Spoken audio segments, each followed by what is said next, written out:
Hello student. आज मैं आपको क्लास 10 का टॉपिक जो कि विज्ञान से संबंधित है पीएच मान उसके बारे में बताऊंगा। तो चलिए शुरू करते हैं पीएच मान की जो पृष्ठभूमि है उसको। तो देखिए लिखा हुआ है सन 1909 में रसायन शास्त्री सोरेनसन ने, ये लिखा हुआ है सन 1909 में रसायन शास्त्री सोरेनसन ने किसी जलीय विलयन की अम्लता या क्षारकता को व्यक्त करने का सुझाव दिया। मतलब क्या है इसका कि कोई भी जलीय विलयन कितना अम्लीय है, कोई भी जलीय विलयन कितना अम्लीय है और कितना क्षारीय, उसको व्यक्त करने का सुझाव दिया। और इसके लिए उन्होंने क्या किया, एक पैमाना बनाया जिसे पीएच स्केल कहते हैं। छात्रों, अब हम पीएच मान की परिभाषा देखेंगे। तो पीएच मान की परिभाषा हम लोग देख सकते हैं, लिखी हुई है हाइड्रोजन आयन सांद्रण के ऋणात्मक लघुगणक को पीएच मान कहते हैं। ये परिभाषा है पीएच मान की, बिल्कुल इजी परिभाषा है। क्या लिखा हुआ है, हाइड्रोजन आयन सांद्रण का ऋणात्मक लघुगणक पीएच कहलाता है। ठीक है। अब अगर हम इसके फॉर्मूला की बात करें तो परिभाषा से ही इसका फॉर्मूला तैयार हो जाएगा। देखिए क्या है परिभाषा में, हाइड्रोजन आयन सांद्रण। तो स्वाभाविक हाइड्रोजन धनात्मक आयन होता है। ठीक है। तो अब यहाँ पर जो सांद्रण को व्यक्त करने के लिए हम बड़ा कोष्टक लगाते हैं, किसी भी आयन के सांद्रण को व्यक्त करने के लिए, तो लिखा हुआ है पीएच बराबर minus log H plus base 10। तो जो बड़े कोष्टक के अंदर एच प्लस लिखा हुआ है ये हाइड्रोजन आयन के सांद्रण को व्यक्त करता है। ठीक है। और जो माइनस चिन्ह लगा हुआ है ये ऋणात्मक लघुगणक को प्रदर्शित करता है, लॉग एच प्लस बेस 10 लिखा हुआ है। ठीक है। तो ये इसका सूत्र होता है। परिभाषा से ही आप देख सकते हैं इसके सूत्र को, हाइड्रोजन आयन सांद्रण के ऋणात्मक लघुगणक को पीएच कहते हैं। अब इसके बाद यदि हम हाइड्रोक्सिल आयन की बात करें, अब हाइड्रोक्सिल आयन बोला है तो हाइड्रोक्सिल आयन क्या होता है, हाइड्रोक्सिल आयन होता है OH माइनस, या जिसे हम हाइड्रोक्साइड आयन भी कहते हैं। ठीक है। अगर हम POH की बात करें और अगर हम इसकी परिभाषा की बात करेंगे तो हमने पीएच की परिभाषा क्या देखी, हाइड्रोजन आयन सांद्रण के ऋणात्मक लघुगणक को पीएच कहते हैं। और अगर हम POH की बात करेंगे तो क्या हो जाएगा, हाइड्रोक्सिल आयन, मतलब OH के ऊपर ऋण आयन लगा होगा तो ये हो जाएगा हाइड्रोक्सिल आयन सांद्रण। तो सांद्रण को या सांद्रता को व्यक्त करने के लिए हम क्या करेंगे, जो हाइड्रोक्सिल आयन हैं इसको बड़े कोष्टक में बंद कर देंगे।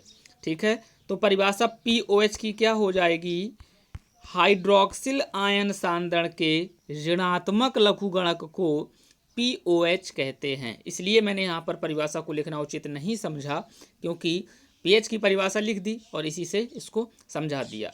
अगर अब इसके फॉर्मूले की बात करेंगे तो जैसे कि हमने देखा कि पीएच का जो फॉर्मूला है वो क्या है, minus log H plus base 10।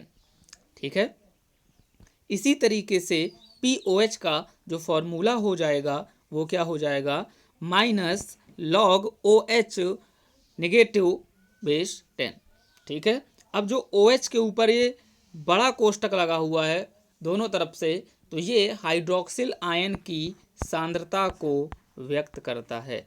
क्या करता है छात्रों, हाइड्रोक्सिल आयन की सांद्रता को व्यक्त करता है, जो ये बड़ा कोष्टक लगा हुआ है। ठीक है। एक चीज़ और, जो पीएच और POH होता है इन दोनों का योग कितना होता है, इसका योग 14 होता है। क्या कितना होता है, पीएच प्लस POH बराबर 14। अगर हम अब पीएच मान के प्रकार की बात करें तो स्वाभाविक है, मैंने अभी ऊपर आपको बताया पृष्ठभूमि में क्या बताया कि पीएच मान किसी भी जलीय विलयन की अम्लीयता या क्षारकता को व्यक्त करता है।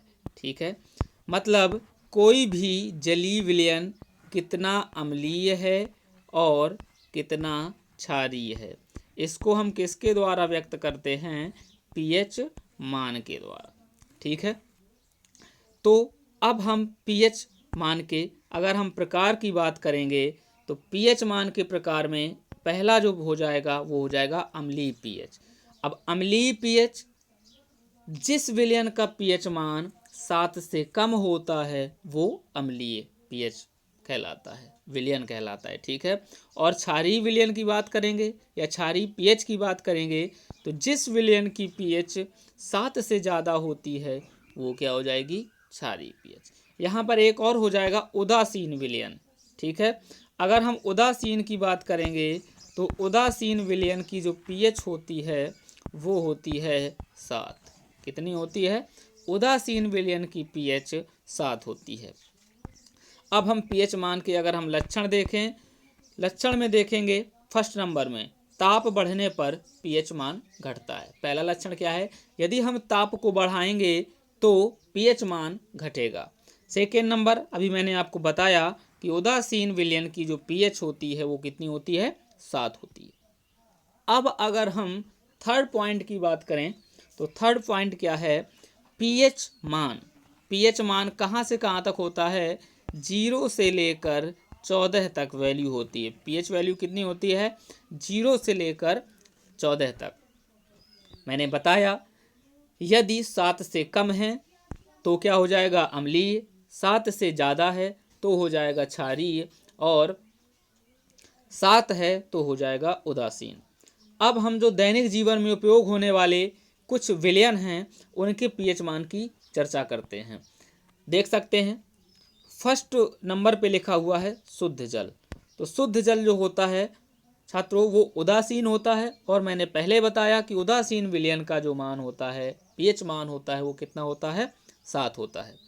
अब अगर हम दूध की बात करें तो दूध का जो पीएच मान होता है वो 6.4, मतलब 7 से कम है तो हल्का सा अम्लीय हो जाएगा। सिरके की बात करें, सिरके का जो पीएच मान होता है वो 3 होता है, स्वाभाविक है अम्लीय हो जाएगा। मानव रक्त की बात करें तो मानव रक्त का पीएच मान 7.4 होता है, तो स्वाभाविक है हल्का सा क्षारीय हो जाएगा। नींबू की बात करें तो नींबू का पीएच मान या नींबू के रस की पीएच मान नींबू के रस का जो पीएच मान होता है वो 2.4 होता है, मतलब अम्लीय हो जाएगा। शराब का पीएच मान 2.8 हो जाएगा, मतलब अम्लीय हो जाएगा।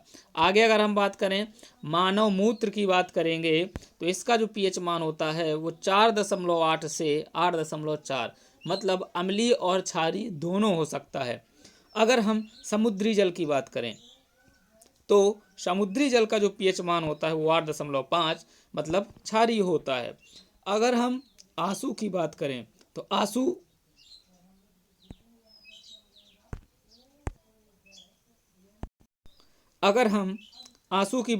आंसू का जो पीएच मान होता है वो होता है 7.4।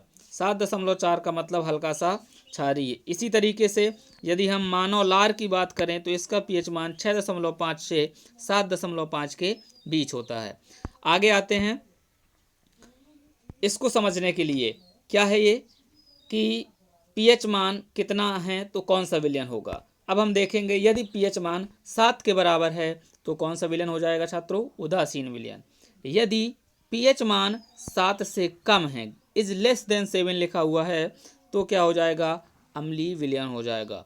और यदि पीएच इज ग्रेटर देन 7 तो क्षारीय विलयन हो जाएगा। तो इस वीडियो को अब यहीं पर हम समाप्त करते हैं। आगे हम लोग अब पीएच मान से रिलेटेड जो सवाल हैं, वो अगले वीडियो में हम आपको बताएंगे। तब तक के लिए आप इसी वीडियो को देखिए, समझने का प्रयास कीजिए। Good bye.